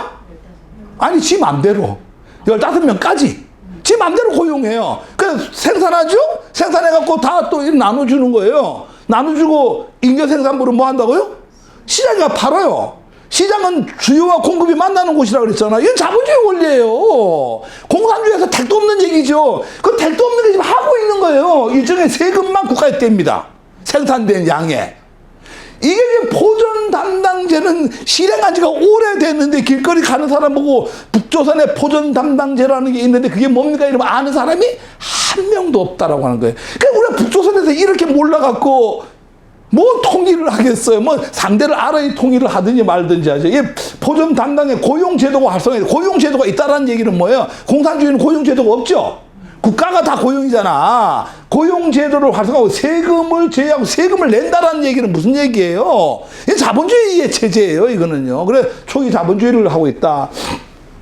장마당 얘기가 너무 이게 제가 뭐 자료가 많이 있는데 시간의 한계 때문에 지금 장마당이요. 제가 여기 436개인데요. 공시가가 지금 980 몇 개까지 제가 지금 파악을 하고 있어요. 현재. 요게 지금 1년 전 거거든. 아니, 2년 전 자료거든요. 근데 지금 최근에 제가 파악한 자료가 한 1000개가 됩니다. 그러면 이게 지금 현재의 모든 자본의 원리는 장마당을 통해서 이미 돌아가고 있다. 장마당은 아까 얘기했잖아요. 시장의 원리 수요와 공급이 그 속에서 이루어지고 있고 가치가 만들어진다라고 하는 거죠. 공급이 적으면 가격이 올라가고 이런 건 너무나 잘 알잖아요. 우리는 자본주의 시장에 살았기 때문에 이런 사회 속에서 살고 있어요. 그래서 시장 네트워크 형성되고 상금융업자가 등장을 하고요. 경제 구조가 배급 구조보다 시장 경제에 다 의존합니다. 아직까지 배급 주나요? 그럼 뭐 예를 하나 들어줄게요. 우리 아파요 몸이. 공산주의는 어떻게 돼요? 국가가 다 고쳐주잖아요. 죄송하지만 안 고쳐줘요. 병원이 있죠. 국가에서 운영하는. 가면은 뭐만 해주는지 알아요? 진찰해야지 진찰. 진찰해주면은 주사를 맞아야 돼. 이러면은 주사 약을 어디가 사와야 돼요? 장마당 가 사와야 돼요. 본인이 가서. 이해 가세요? 이게 북한 사회예요. 내 돈 없으면은, 아니, 우리 옛날, 우리가 아는 공산주의는 아예 아프면은 뭐 다 고쳐주고 교육 무단으로 시켜주고 이게 공산주의잖아요. 아프면 진찰을 해줍니다. 진찰을 해주는데 그 진찰하면은 주사약이 필요하다고 하면은 약은 자기가 장마당가 사갖고 와서 맞는 거예요. 이래서 이런 어떤 개념을 초기 자본주의가 이미 도입이 돼 있는데 이게 지금 장마당의 이치입니다. 이게 장마당의 이치고요. 하여튼 뭐 엄청 이게 많은데 문제는 이제 옛날 초기 장마당하고 지금의 장마당 틀리다. 지금 장마당은 거의 백화점 수준으로 이루어지고 물량도 많고 면적도 넓고 거기서 팔고 사고 하는 상품의 양도 엄청 많다. 그러니까 얘기를 뭐 길게 하게 되면 이것만 갖고 또 1시간 얘기니까 그냥 넘어갈게요. 이게 초기 장마당이에요. 이 사진 보시죠. 초기에는 건물도 없고 이렇게 초기 장마당인데 이게 이제 그 다음에 장마당인데 상품 시장이 있는데 이게 넘치니까 바깥에까지 이렇게 나와갖고 있다가 지금은 어떻게 돼요? 이게 완전히 백화점 같잖아. 그죠? 이 장마당이 변해가는 거예요. 지금은 이거보다 훨씬 더 많고 이게 1000여 개 가까이가 지금 장마당이 이루어지고 있어요. 이런 어떤 북한의 경제 체제를 좀 이해를 해달라. 이 통일비용이 2016년 자료가 있는데 이게 뭐 되게 있는데 요 얘기는 그냥 생략을 할게요. 얘기하다 보면 느끼가. 제가 얘기하고 싶은 게 통일비용을 되게 과하게 많이 잡았어요. 통일부에서도 2011년도에 55조에서 250조까지로 잡고 2030년에 통일을 한다는 거 보고 이렇게 잡았는데 통일비용 고민 안 해도 된다. 아까도 얘기했지만 우리가 통일비용이라고 하는 건 경제적 통일론을 중심으로 간다라고 하면은 이미 아까 제가 뭐라 그랬어요? $10,000에서 15,000달러까지로 북한의 그 소득을 올려놔야 된다 그랬잖아요. 그럼 올리면 어떻게 된다 그랬죠? 자유왕래가 되잖아요. 왕래가 되면 저절로 통일이 되는 거예요. 통일은 강압적으로 이루려고 하면 통일이 됩니까? 안 됩니다. 예를 들어서 김정은하고 이쪽에 또 뭐 우리 문재인 대통령 만나서 통일합시다 해갖고 사인한다고 통일이 될 것 같아요? 아니, 북소련에는 김정은을 또 그거 하는 뭐가 있어요? 군부가 또 있어요. 군부가 장악을 하고 있다고 하지만 그 체제를 그리워하고 그 체제를 좋아하고 그 체제 속에서 행복을 누리는 자들은 통일을 원하지 않겠죠.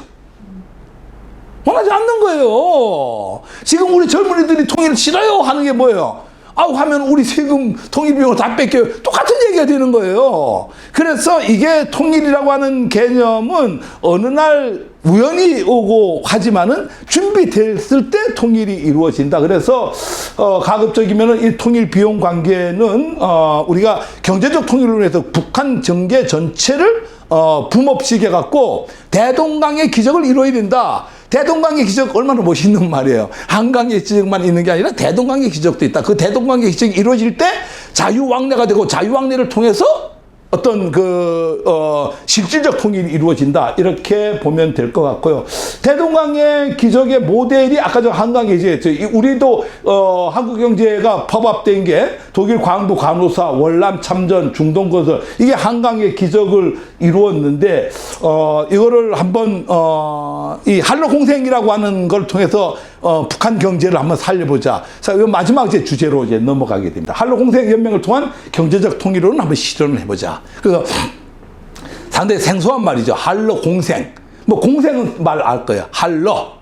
러시아하고 한국하고 아까 처음에 이제 제가 얘기를 했잖아요. 강대국 4대 강대국. 그러니까 조선 책략이라고 하는 게 이 러시아가 동방 정책에 의한 남하 정책에 의해서 항준원이가 조선 책략을 썼다 그랬죠. 친중하고 뭐 결일하고 연미해라. 이렇게 들어가는데 21세기에도 마찬가지예요. 이 통일을 가장 싫어하는 나라가 이 세 개 나라지만 러시아만큼은 통일을 반대할 이유가 없다라고 하는 거죠. 그래서 러시아하고 공생관계를 서로 먹고 살자. 그런 공생관계를 통해서 북조선의 경제를 높이자. 이게 무슨 얘기냐?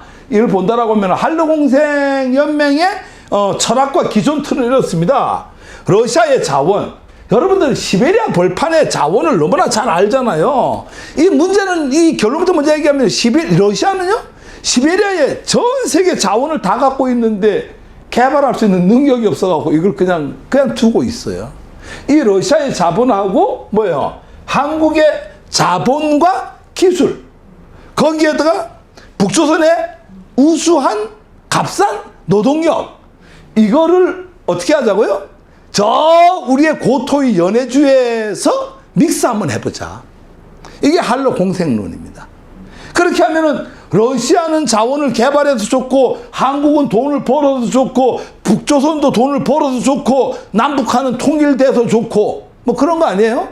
이게 한러 공생론입니다. 그럼 이 한러 공생론은 지금까지 본다고 하면은요 어려운 얘기가 아니에요. 지금까지 우리가 뭐 했어요? 햇볕 정책이 했잖아요. 햇볕 정책 내내 하는 동안에 매일 여야가 싸우는 게 뭐예요? 퍼주기 논란이잖아요. 왜냐하면 한국이 북조선에 집적 주기 때문에 그런 거예요. 이건 퍼주기 논란 있을 수가 있어요. 왜? 그 돈 누구 돈이에요? 국민의 세금이기 때문에 이럴 수 있어요. 그런데 이게 만약에 연해주에서 한러 공생 국가든지 뭐든지 만든다라고 하면은 국가 돈이 아니잖아, 세금이. 기업들이 들어가서 거기서 갖고 러시아에서 이미 그 자원을 주니까 그 자원 캐갖고 북조선 노동력 갖고 하면은 뭐 이런 퍼주기 논란이 없잖아, 그죠? 이게 글로벌 햇볕 정책이 된다. 지금 현재 우리가 남북 관계 속에서 이제 개성공단 관계인데 이 개성공단 참 우수하고 좋은 정책인데 불구하고 이게 뭐 정치적으로 남한 내의 정치적 문제만 있으면 막히고 북조선 내의 문제만 있으면 막히고 이러니까 이 개성공단 어디로 갖고 가자? 저 러시아로 갖고 가자 이거예요. 연해주로. 그럼 이거는 뭐예요? 글로벌 개성공단 정책이라 이거죠. 글로벌 햇볕 정책과 글로벌 개성공단 정책을 러시아 진출을 통해서 하나로 만들어보자라고 하는 게 경제적 통일론의 가장 기초가 된다. 그러면 한러 공생의 배경이 뭐냐? 이거는 저희가 했던 게 아니에요. 러시아에서 먼저 제안을 했던 거예요. 수린 박사라고 하는 분이 제안을 했는데 가장 간단하게 보면 러시아의 인구구조 문제가 유럽에 편중해요. 러시아는요 우랄 산맥을 중심으로 80%가 어디 살고 있어요? 서쪽에 살고 있어요. 다 그 사람도 유럽에 살기를 원하는 거야. 그럼 이쪽에 자원이 있는 데는 전체 인구의 면적의 80%가 어디예요? 우랄 산맥 동쪽이야. 근데 거기는 겨우 20%만 살아. 그 인구가 거의 없다라고 봐야 돼요. 그 동네는. 그냥 제가 가보면은 차 타고 몇 시간을 가야지 한 몇 가구가 이렇게 모여 살아요. 그러니까 거기는 뭐가 있냐면은 서쪽에서 동쪽으로 이주하면 땅을 일정 곳이 줘요. 3,000평을 무료로. 그래도 안 가. 그래, 러시아는 난리가 났잖아, 이게. 그러니까 이 유럽 편중이 되다 보니까 여기를, 이쪽에 사람을 좀 들이시 되는 거야. 두 번째로는 영토의 효율적 관리가 안 되고 있어요. 그러니까 아까 자원이 무지무지 많은데 그 자원을 개발할 인력이 없는 거야. 사람이 있어야 자원을 개발하죠. 그 러시아는 돈이 없어 쩔쩔매고 자원은 많은데도 불구하고 제발 저기 가서 자원 좀 캐갖고 팔아먹어 해도 안 가는 거야. 이러니 우리가 만약에 이제 한러 공생을 한다고 하면 한국에 사람들이 많이 넘어가고 기업자 넘어가고 북조선에서 사람 올라오고 하면은 사람이 많아지니까 어떻게 되겠어요? 얘기가 되잖아요. 세 번째로는 중국의 팍스 차이나 정책이에요. 이게 팍스 차이나 정책은 1대1로 잘 알잖아요, 여러분들. 1대1로 때문에 지금 얘네들은 아무르강을 건너기 와는 어디냐면 바로 우스리스크예요. 우스리스크 같은 경우에는 이미 어떻게 돼 있어요? 다 그 중국화가 진화화가 돼 있어요. 걔네들이. 그러면 우리가 그 사람이 많아지면은 정치권에서 의회 장악이 되잖아요. 의회를 장악하게 되면은 영토를 어떨 수 있죠? 뺏기는 거예요. 그래서 여러분 크림반도 사태를 잘 알게요. 크림반도 얘기 조금만 하고 갈까요? 이거 이해하려면 크림반도를 알아야 돼. 크림반도 어떻게 됐어요? 해체가 됐을 때 크림반도는 우크라이나 땅으로 갔어요. 크림반도 내에, 우크라이나 내에 크림반도에 사는 사람의 80%가 누구냐면은 러시아 민족이에요. 타타르 민족하고 백러시아 민족이에요. 그러니까 어느 날 이제 좀 먹고 살만하니까 그 사람들이 의회를 다 장악하네. 80%가 되니까. 그래서 그 의회에서 이렇게 얘기하는 거야. 야, 우리가 왜 우크라이나에 사냐 이거야. 그럴 수 있잖아, 그죠? 아, 우리 러시아 사람들인데 우리 러시아로 가지. 우리가 왜 우리하고 상관없이 우크라이나가 여기 크림반도를 차지해갖고 우리가 지금 뭐 쉽게 말해서 우크라이나 주민등록증을 우리가 왜 갖고 다녀? 이게 논의가 됐던 거예요. 결의를 해요. 그러니까 우리 선거에 붙이자. 아주 민주적 절차에 의해서 선거합니다. 선거하니까 유효 투표자의 95%가 러시아로 돌아가자고 해요. 우크라이나 난리가 났잖아. 돌아가자고 하니까 그 의회에서 푸틴 대통령한테 연락을 하는 거죠. 우리 오늘부로 의회에서 러시아로 가기로 했으니까 우리 좀 데리고 가주시오. 이러니까 푸틴이 뭐예요? 탱크를 보내는 거죠. 그래서 지금 그 땅이 어디 땅이에요? 러시아 땅이 돼버린 거예요. 자, 여기 지금 아까 사람이 없어, 여기에. 그런데 이 동북 삼성에는 사람이 넘쳐나잖아요. 이 사람들이 먹고 살 거면 그러면서 강을 넘는 거야. 그냥 넘어갖고 뭐 우스리스크 이런 데 막 가갖고 이제 뭐 식당, 호텔 다 장악을 하는 거야. 그 인구가 점점 많아지면 어떻게 되겠어요? 의회 장악하겠죠. 의회 장악했고, 야, 우리가 진화인인데, 자랑스러운 진화인인데, 왜 우리가 러시아, 우리 이 땅 전부 진화로 갖고 가자. 이렇게 하고 딱 선언을 해버리면은 저쪽에 그 러시아에서 너무 멀어갖고 오지도 못해요.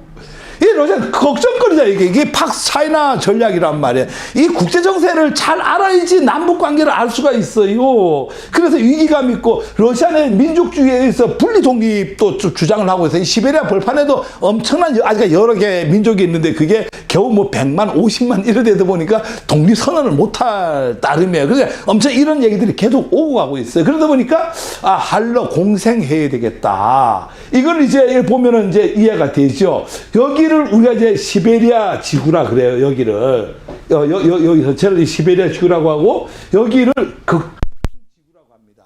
근데 이 극동지구가 얼마나 하냐면 이 연해적 우리보다 훨씬 큰 건 알죠. 한반도보다. 그런데 여기에 이 전체에 760만이 살고 있어요. 사람이 없다고 봐야 돼요. 이 넓은 지역에 760만 명이 살고 있으니까 이건 뭐 그냥 한마디로 표현하면은 방치돼 있다 이렇게 보면 돼요. 그래서 이 푸틴 대통령이 안 되겠다 이 가만히 있으면은 1대1로 전략에서 진화가 몰고 들어오면 땅 뺏기겠다 갖고 1년에 한 번씩 대통령이 직접 참석하는 포럼이 있어요. 그게 뭐예요? 동방경제 포럼이에요. 그래서 일본, 한국, 진화, 몽골 이 4개 대통령 플러스 푸틴 대통령이 1년에 9월 두 번째 주에 항상 브라디보스톡에서 만나는 거예요. 여기서 만나갖고 동북아시아의 어떤 평화를 얘기하고 경제 발전을 얘기하는 거예요. 그 전략이 뭐냐면은 큰일 났다 이거 여기를 지킬 방법이 없는 거예요. 아까 지금 한반도가 한 요만해요. 남한은 한 요만해요. 여기 우리 몇 명 살고 있다고요? 5,200만 살고 있어요. 여기에. 이 전체 몇 명 살고 있다고요? 760만 살고 있어요. 난리가 난 거예요, 지금 이게. 이래서 이제, 이런 거고요. 그래서 수린 박사라고 하는 분이, 이분은, 인구 동태학자입니다. 역사학자면서, 인구 동태학자예요. 저 같은 경우는 이제 영토학자면서 역사를 하죠. 이제 역사라고 하는 게 외국에는 역사학이라고 하는 거는 통사예요. 건축하는 사람이 건축 중에서 건축 역사학을 하고 의복하는 사람이 의복 역사학을 하고 저는 영토를 하니까 뭘 하죠? 영토 역사를 하는 거예요. 이분은 인구 동태학자 중에 역사를 하는 거예요. 그러니까 시대별로 인구가 변함에 따라서 어떻게 역사가 변하는가 이걸 연구한 학자가 수린 박사예요. 이 수린 박사가 뭘 했냐면은 코리아 선언을 합니다. 코리아 선언이라고 하는 게 뭐 선언하는 게 아니라 논문입니다. 논문 제목이 코리아 선언이에요. 이 코리아 선언을 간단하게 얘기하면 이해가 됩니다. 우리 러시아가 아까 그 내용 알겠죠? 러시아 위험에 처해 있어. 한국하고 공생하자. 그러니까 이분은 뭐라니까 공생 국가 만들자 이렇게 얘기하는 거예요. 그 왜 공생 국가를 한국하고 하느냐? 일본이 제안을 했어. 후쿠다 수상이 일로 공생하자. 이러니까 푸틴 대통령이 안 돼 이랬어. 왜? 너네는 품격이 없는 나라야. 왜? 너네는 임마 옛날에도 우리 쳐들어왔잖아. 우리도 한번 쳐먹었잖아. 근데 공생한다고 또 자유적이 들어와서 이거 너네 갖고 가려고 하잖아. 너네는 품격이 없으면 안 돼. 공식적으로 거절했어요. 아니 뭐 인터넷에 그 후쿠다 수상 일로 공생 찾아보면 다 나와요. 여러분들은 스쳐 지나갔겠죠. 그럼 이게 수림 박사가 코리아 선언 논문을 통해서 왜 한국하고 공생을 해야 되느냐? 한국은 품격 있는 나라다 이거죠. 참 중요한 말이죠. 자원 빈국으로 수출 대국이다. 우리는 자원이 없잖아. 어떤 자원만 있어요? 인력 자원이 없잖아. 인력 자원만 있고 수출의 대국이야. 러시아의 기초과학과 한국의 응용과학의 만남. 러시아는 달나라를 갈 수 있는 기초과학이 있는데 이 기초과학을 줄 나라가 없는 거야. 한국은 응용은 되게 잘하는데 기초과학이 없어. 이게 만난다라고 하면 엄청난, 그리고 얘네들 이런 얘기를 해요. 우리가 달나라를 갖고 갈 수 있는 기술을 어느 나라에도 전수를 해갖고 이걸 산업화를 시켜야 되는데 그럴 수 있는 유일한 나라가 대한민국이다. 왜? 거기는 품격이 있고, 뭐, 이게 13가지를 들어요. 뭐, 교육이 잘 돼 있는 나라고, 그 다음에 공생 운영할 수 있는 가능한 인구 구조를 갖고 있다. 우리 몇 명이에요? 9천만 명 정도 되잖아요. 해외 동포까지. 9천만 명, 남한 5,300에, 저쪽에 2,400만에, 870만에 동포, 이렇게 하면 한 9천만 명 정도가 되면은 공생국을 운영할 수 있는 가능한 인구 구조를 갖고 있고, 러시아의 기초과학을 활용할 수 있는 유일한 기술 보유국이다. 이러니까 한국이 와서 우리하고 러시아의 자원을 개발해라. 우리 러시아한테 땅 줘야 된다. 이거예요. 지금의 이 한로 공생이라고 하는 게. 너무나 재밌죠. 그래서 뭐 북한 경제력 확보를 위해서 장을 마련해야 될 거 아니야. 이게 이제 수림 박사 이런 얘기를 했어요, 먼저.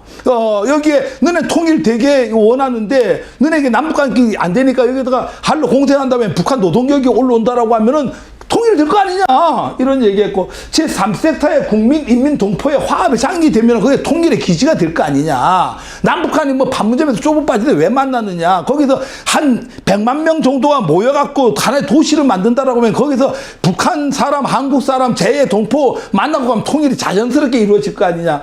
1937년에 아픈 역사 있잖아.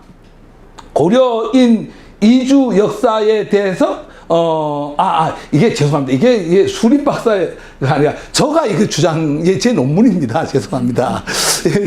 오자 잘못된 건데, 아까 이제 이렇게 수림 박사가 이제 코리아 선언을 했고, 제가 2018년도에 이제 러시아에 들어가서 이제 수림 박사하고 러시아 학자들하고 해갖고 러시아 선언을 합니다. 우리도 여기 와야 되겠다. 우리가 여기 와야 되는 이유가 뭐라니까. 경제력, 북한 경제력을 위해서 여기에 장이 돼야 되겠다. 그러니까 아까 얘기했잖아요. 북한의 노동력 끌어내갖고 통일 기지로 만들겠다. 제3섹터에서 국민, 인민, 동포가 여기서 만나고 화합의 장을 만들어야 되겠다. 37년에 고려인들이 강제 이주된 지역이 바로 이 연해주다. 여기에 역사 복원해야 되겠다. 이게 이제 제가 이제 주장하는 어떤 부분이에요. 그래서 그 다음에 이제 여기다가 이제 우리가 연해주에다가 이 장을 펼쳐놓으면 안보 식량. 우리는 항상 우리 주적이 어디예요? 사람들이 자꾸 북조선을 주적이라고 하는데 지금 단계 우리 주적은 한 개 나라가 아니에요. 우리를 위험에 처하게 할 수 있는 모든 나라는 주적입니다. 일본도 주적이고요. 진화도 주적이에요. 항상 전쟁을 할 수 있는 어떤 부분이에요. 그래서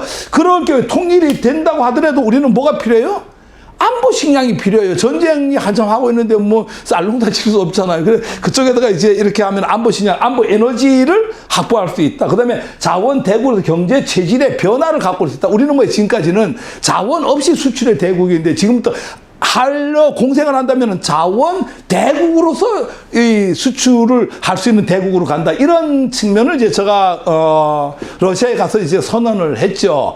그래서 이제 수림 박사가 다시 한국에 또 왔어요. 와갖고 국회에서 저랑 같이 또 합동으로 또 한번 또 이 학술대회를 하고 또 한 번은 이제 전라도 광주에 내려가서 이제 학술대회를 한 번 하고 총 지금까지 5차례에 걸쳐 갖고 이 한러 공생을 어떻게 만들 것인가 이렇게 해갖고 지금 하고 있습니다. 그래서 제가 이제 그 이후에 또 한국에서 이제 이거를 선언을 또 한 거는 뭐냐면은 남북 통일을 위한 전초 기지를 만들자.